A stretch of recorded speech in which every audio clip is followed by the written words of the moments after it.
This is my great pleasure to be at the conference through technology. Um, before I start talking, I must thank Dr. Pantanen and Dr. Karantha for giving me this opportunity to be a part of this auspicious occasion as we are celebrating Dr. Rao's birth centenary. Uh, Dr. Rao has done a lot in linear models, genetics, and whatnot, everything else. Uh, so I'm really indebted to the organizers to be a part of celebrating this person. Um, Today I'm going to talk about little bioinformatics, but it does have the linear models in it, so it's appropriate. So let's talk about single cell RNA sequencing data analysis. By now, many people must have heard about RNA sequencing data. Here, the single cell data is collecting RNA and analyzing it where the resolution, you get the data from a single cell. So it will be clear when I show you a picture later.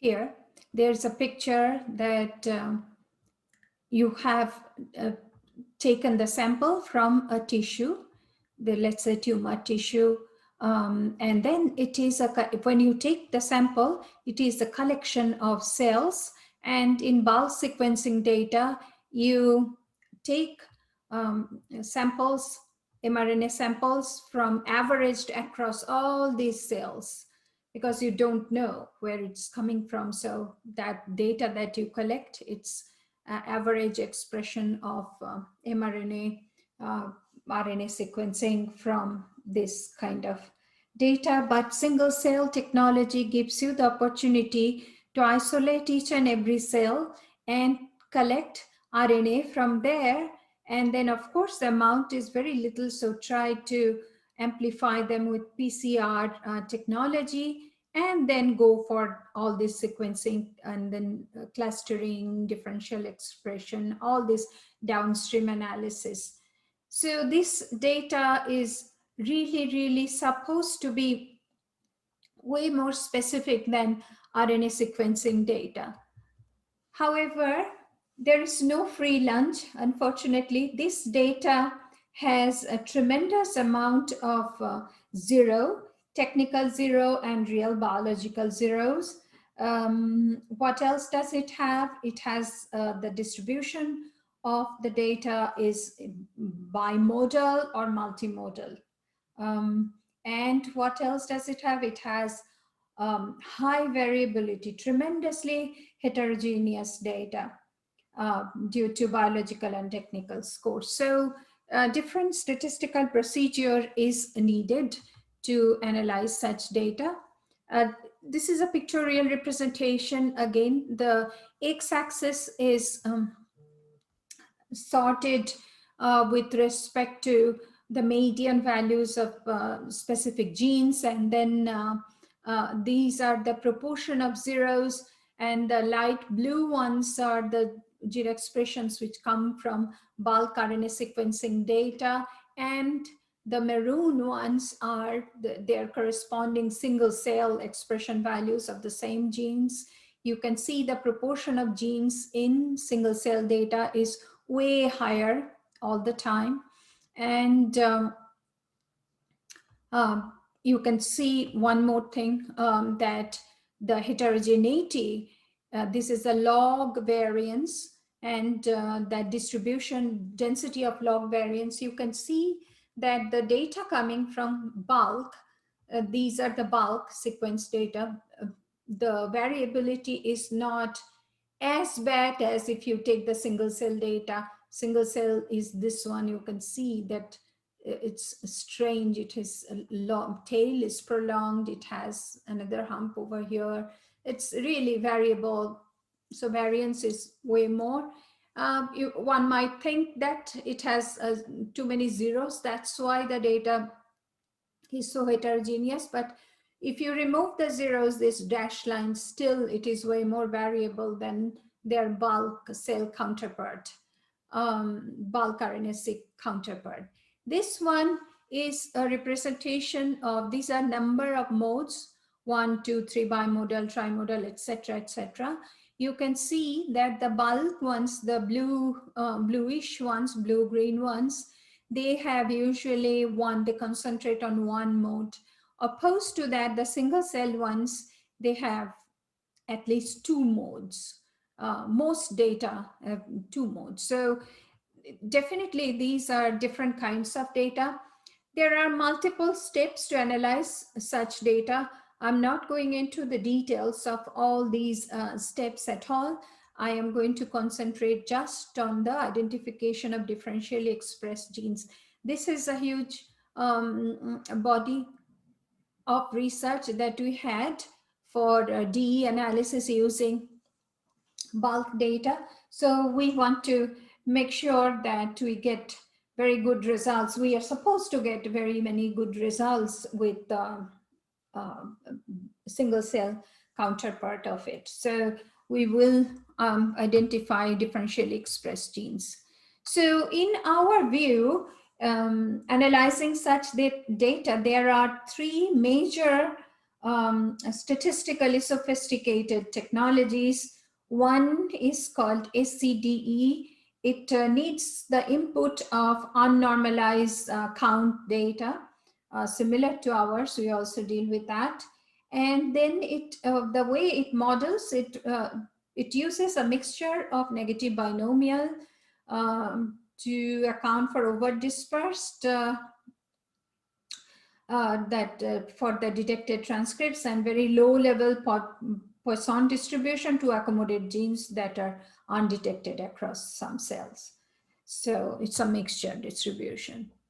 SCDD is very sophisticated. This considers the continuous data after normalization, and the model expressed counts as a Dirichlet process mixture of normals, and they not only identify the number of differentially expressed genes, but they identify differentially distributed genes, difference in number of modes, and proportion of cells within that number of modes, so on and so forth. It is a very sophisticated modeling. However, as it tries to do too many things, it breaks down often.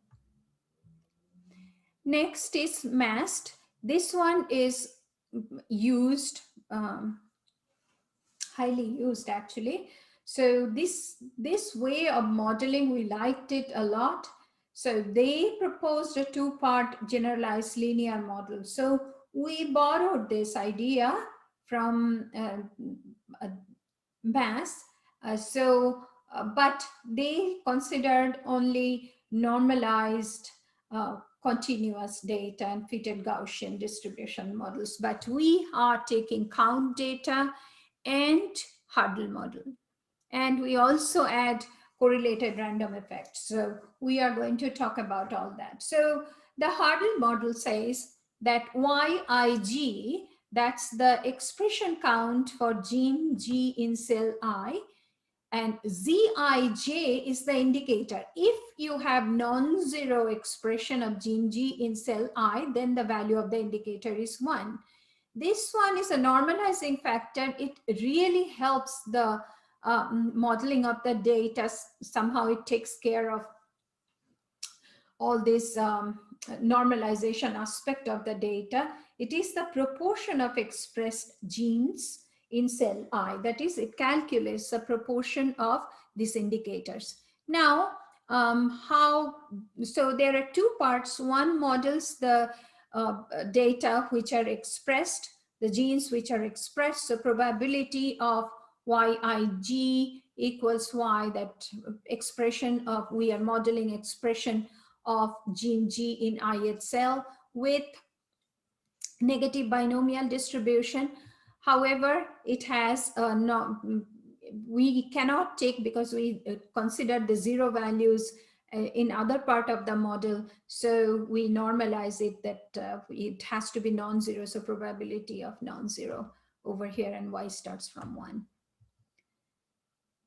So the Huddle model that we consider, it is theta gi, where it models the probability that an expression of gene G in I is 1. So we are taking care of the zeros. We are not throwing it out. It shows up through this one, this probability modeling. We are modeling this with logit model, and this is the part, this intercept is the part which considers the gene G in cell I.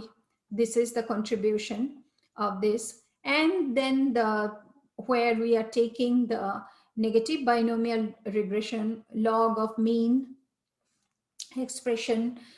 So there, the contribution of the gene is through this beta G at this part.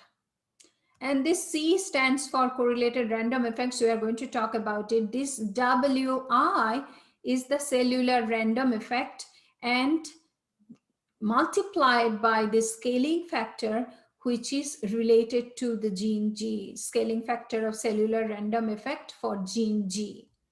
So this WI can be thought of CDR. I'm not going to talk about it anymore.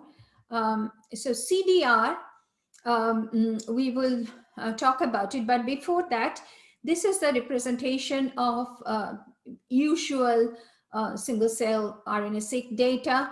It has, if you cluster the data in terms of the cells, the cellular clusters may look different between the control and treatment group, but we see that these cells are correlated. We assume that the cells are correlated with each other within a cluster. So we fit correlated random effects.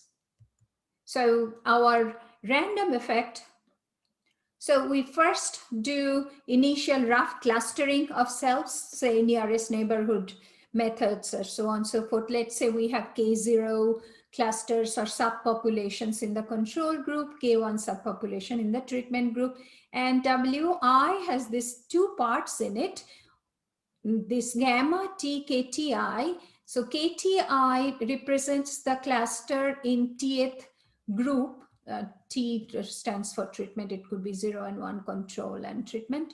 So KT, where the gene, the cell I, wherever cell I, we are concerned about the cluster where cell I is, and the initial estimate of random effect for that particular sub population is this part, initial estimate of the random effect. And WI star is the individual cellular adjustment. So it has two parts. So it can be of your choice whether you want to consider this part or not. You can just model the individual, the correlated part you can ignore, but we think it is appropriate, so we kept it. So we will show you the results of both. So gamma TK is IID normal sigma 0 sigma T square, and WI star, this is it. And the correlation between cells within the same population is then denoted by this rho T. So as I said, alternative model will be just normal 0 sigma square. So now we defined the model, and now how to estimate the parameters, specifically betas. How do you do it? We took the advantage of Bayesian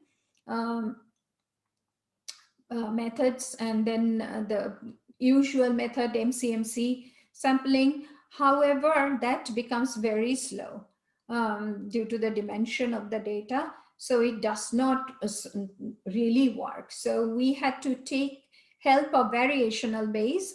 It's a faster alternative.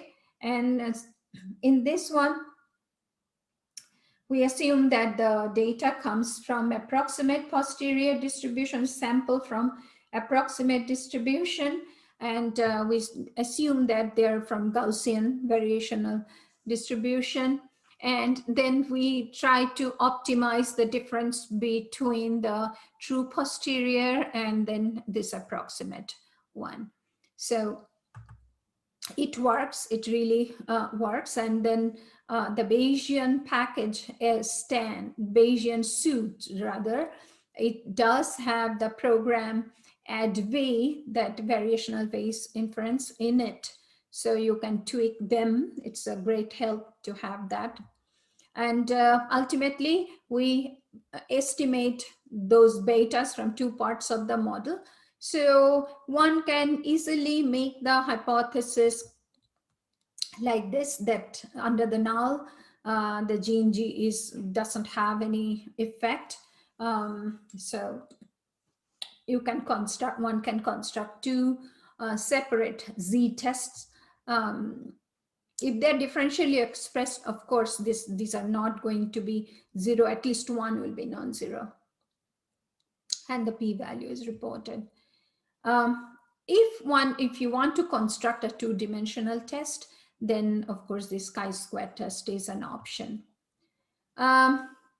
Then of course in Bayesian analysis, you have to have all the priors. We have done it carefully, of course, so I'm not going to go through it. Then we did simulation analysis.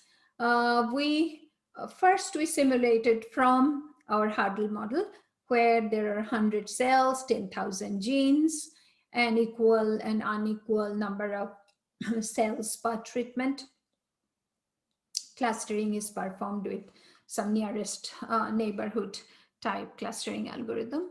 So and then we also have 1,000 cells and 10,000 genes. So two combinations, 100 cells, 10,000 genes, 1,000 cells, 10,000 genes, with equal and unequal number of clusters per treatment. So we remove genes expressed in less than 20% of the cells. These are different clustering algorithms. CRA is correlated random effects, our method. And these are different cluster sizes. This is the true one. Then this is the independent random effect, where the correlation structure is not there. These are our competitors. We have said already, SCDE, MAST. These two are good, suitable. These two were made for bulk sequencing data, but it was extended to fit to single cell data as well. SCDD, as it breaks down often, so we did not consider that.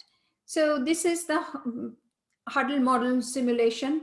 I will skip this, just that we had by construction, we have 2250 genes to be differentially expressed, and these are different structures of the simulation. Another one is Splat Simulation. Splat Simulation is very powerful. It actually takes into consideration of the actual experiment of a single cell data generation mechanism. You can really impose the similar cells library size. You can impose the mean variance trend, so you can vary.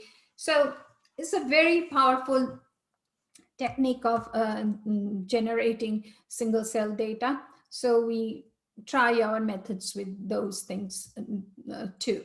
So we average across 100 data sets, the performance measures, and this is the main result. We report, as I said, we vary the number of cells, 100 and 1,000,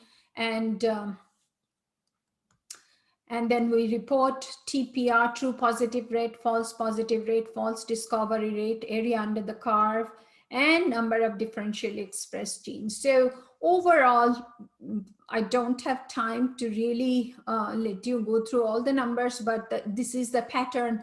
We are seeing that these are all our results. We have higher true positive rates compared to all of them. We have reasonable false positive rates. They are also lower than other methods. False discovery rate, we are doing very well. It's controlled at 0.05 level. You can see that only the NRE, that's non-random effect, that is not controlling, but everything else is controlling. But D-Seq2, the ones made for bulk sequencing data, their false discovery rate is so high, we just cannot depend on them. It's a lot of false discoveries. And AUC is always, ours is always much better than others. And differentially expressed genes, number of differentially expressed genes, we are doing much better than others. So the pattern remains the same. Even for Splat simulation, we can see that we are, true positive rate is, they are saying it is higher in D-Seq2, HR, but look at the false discovery rate. It is very, very high. So in general, they are really detecting a lot of genes compared to any of the other methods, but they have a lot of false discoveries. So it's hard to say. I mean, basically, if you have so many false discoveries, it's better to not go with them. And we have reasonably good compared to MAST. We have good MAST and SCD. We have better true positive rate. False positive rate is low, and FDR is controlled, mostly controlled. Just third decimal place it is not, but the others are even worse. But so for all practical purpose, we'll say that FDR is controlled, and the AUC is high always, and number of differentially expressed genes is, ours is much higher compared to MAST, SCDE, but only these two, as I said, they are identifying more genes, but false discovery rate is high. So this is the pattern. Mostly for all the measures, ours is doing much better. Then we have analyzed one real data. This one is just to demonstrate that the method works. We have applied it to Alzheimer's data. I don't have time to talk about that. But here just the data is a database taken from Gene Expression Omnibus data. They have 92 mouse single cells and 2 different cell types, and we want to see whether the genes are differentially expressed or not between these 2 major classes of gene cells. So note that when we just clustered the cells, we clustered the same kind of cells, but even then we find the subpopulations or subclusters of cells, although they come from the same cell population. So there are 3 clusters in stem cells, 2 clusters in fibroblast cells, and this is the result which is important for this data. We can see that CRE, our method, identifies a lot more compared to others genes, and it's uniquely identifies 1335 genes. That is not really in conjunction with anything else. When you take the intersection of all these 3 methods, it drops down to 1148. And then if you include, the thing is, when you include MAST and SCD, all of them and ours, it drops down to 544. So naturally, I mean, you can see all the combinations like this. So naturally ours is really doing well. Of course, we cannot say which one is false positive, which one is negative, but we found out meaningful, experiment-wise meaningful genes to be expressed. This paper has been published in Biometrics last year, and the R package of this method, it is in GitHub. We also extended these methods And then we have the protein-protein interaction, identification of protein-protein interaction using this single cell data, and it is already published in 2020 this year. So final thoughts, our method outperforms other methods in most cases, and we identify higher number of genes, DE genes, differentially expressed genes, and mostly the FDR, false discovery rate, is maintained. However, there are some new methods which we want to consider. We are working on a review paper where we will compare our method with respect to the new ones that has come up since we have done the research. It's a work in progress. These are some references, and I want to thank my student, Michael Sekula. He graduated from University of Louisville, now is an assistant professor at University of Louisville. Jeremy Gaskins is an associate professor at University of Louisville, and of course the funding agency. I am in University of Florida, but I do collaborate with University of Louisville quite a bit, and thank you for your attention.